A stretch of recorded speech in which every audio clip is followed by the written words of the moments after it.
Hey everyone! So today I wanted to make a video about how I got into my major, which is computer science, and how I went from kind of wanting to be a fashion designer my whole life and ending up here. A lot of you guys have been requesting I make some videos on my field, and I definitely want to do that, so I thought this would be a good start to those. I want to make another video about what it's like to be a woman in STEM because that's another highly requested one, and then maybe also some others. But yeah, let's just get right into it. My whole life I always had one kind of major hobby that always stuck with me, and that was fashion. And once I finally realized that that's the one thing that's kind of always been with me, I realized, hey, the best thing I can probably go into is fashion design.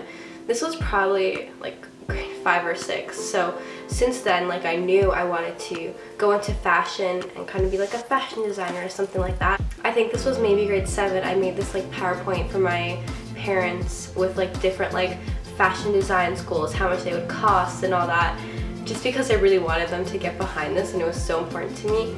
And I would literally be like designing. I would make myself, I'm like, I need a portfolio for high school. I don't know why I need one for high school. So you need to do like 2 designs a day. So I would literally just stay up and just design. And I loved it. And it's what I knew I loved, and it's what I thought I wanted to do. Then comes high school. High school was, I feel like I had a unique experience because I came in grade 9, I just didn't try it all. I feel like I was in the wrong crowd. I didn't enjoy it at that point. And because of that, I had low marks, but that was pretty much fine because like that was fine for fashion school. And I'm not saying if you're going to fashion school, oh, have low marks. Like, it's always better to have higher marks. I wasn't even thinking about university at the time. I was honestly thinking of other things. So, and grade 9 was like a super weird time for me because this is kind of where I made that like transition. Second term, I guess I saw my report and I was like, wow, that's actually really disappointing to see. Like, elementary school was super easy. It was like super easy to get high marks. But now I guess you kind of have to try here. This is important to my story because at this time, I also found some other inspiration. I know this is gonna sound super weird, but one of the things was I started watching The Big Bang Theory. Another one of the things was some science YouTubers I subscribed to. It was at this time when kind of all these things were happening. I had low marks, I had kind of this show that I thought was super cool where they were talking about physics and doing all these things, and then this other like YouTube show talking about science and all that, and then just so many other things I felt were coming at me from the science side of like the world.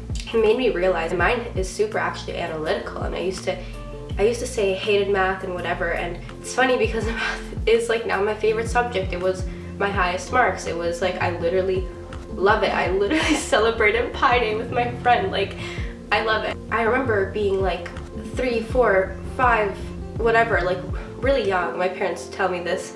I would like take apart every single one of my toys, and it would be because I wanted to know how it worked. Like, every single time they gave me a toy, I took it apart. I was always like collecting dinosaur figurines and like learning about them and watching National Geographic, all those kind of things. And then I realized, like, okay, so maybe like fashion wasn't the only thing I've always been doing. I've actually always loved learning about science. And through watching The Big Bang Theory, and this is so funny because like the weirdest things inspire me. I would listen to what they're talking about.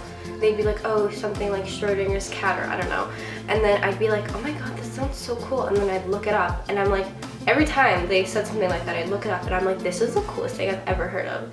So I started looking into physics specifically and realized, oh my god, this is the coolest thing ever. I feel like me finding physics was such a critical part to getting where I am now. So yeah, I started researching like the different kinds of physics, and I'm like, oh my god, theoretical physics is like literally the coolest thing ever. If you don't know what theoretical physics is, it's like it's basically like mathematical physics, so you're not really doing experiments, you're more like kind of figuring stuff out with like calculus and all that kind of jazz. So here I am aspiring to be a physicist. So I became obsessed with physics. I fast-tracked it in high school, which means I took it like a year early, which apparently they told me no one has done before.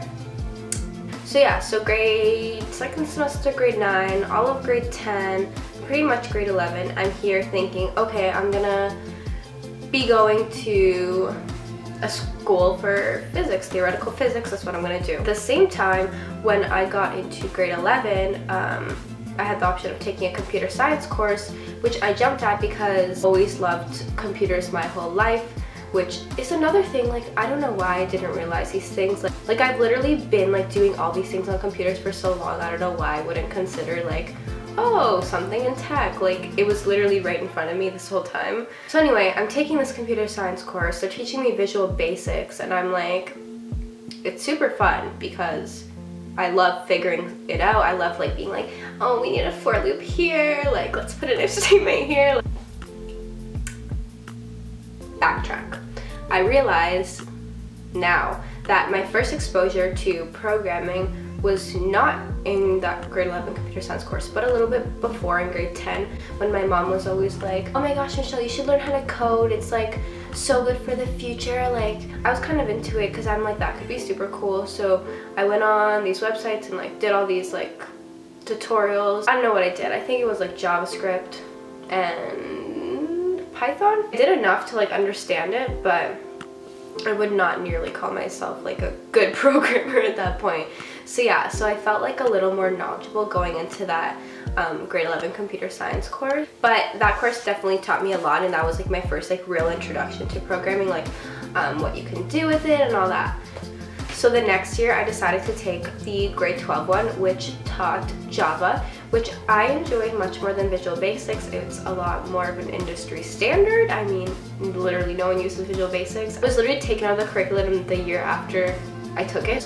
For some reason the prof is teaching us threading and concurrency and like semaphores and like all these super advanced things. So it was really hard, but it really introduced me to like what programming can do on a larger scale. And I don't think I decided I wanted to go fully into computer science until I actually took this course. I realized like I'm actually, one, good at this, and two, I enjoy it, and three, it's a very practical career. Then I kind of realized, okay, I should apply for computer science, and where I live there's a very good school for computer science, so it's honestly kind of perfect because it's right here, like, hello.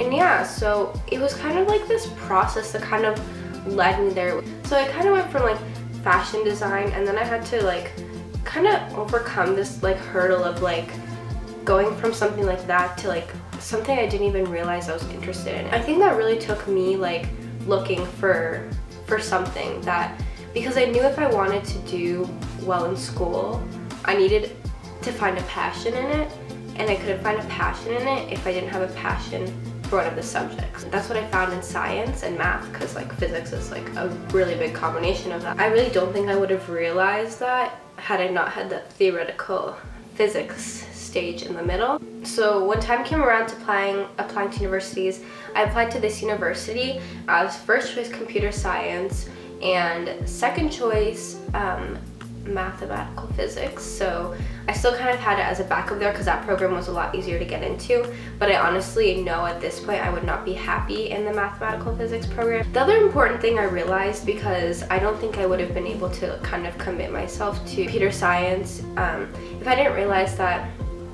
you know, like this is a really good job, it's very stable, like you can do a lot in it, and then you can still do something in fashion. Like, it's so easy to do fashion on the side. I'll show up to my programming classes wearing my cute outfit. I could definitely keep it there, and on top of always having it with me, it can be so easy to, you know, eventually just try to do something in fashion once I kind of have everything established and all that. There's my story of how I chose computer science as my major. Yeah, if you have any questions about my little journey, let me know, or any video recommendations, definitely put them down in the comments.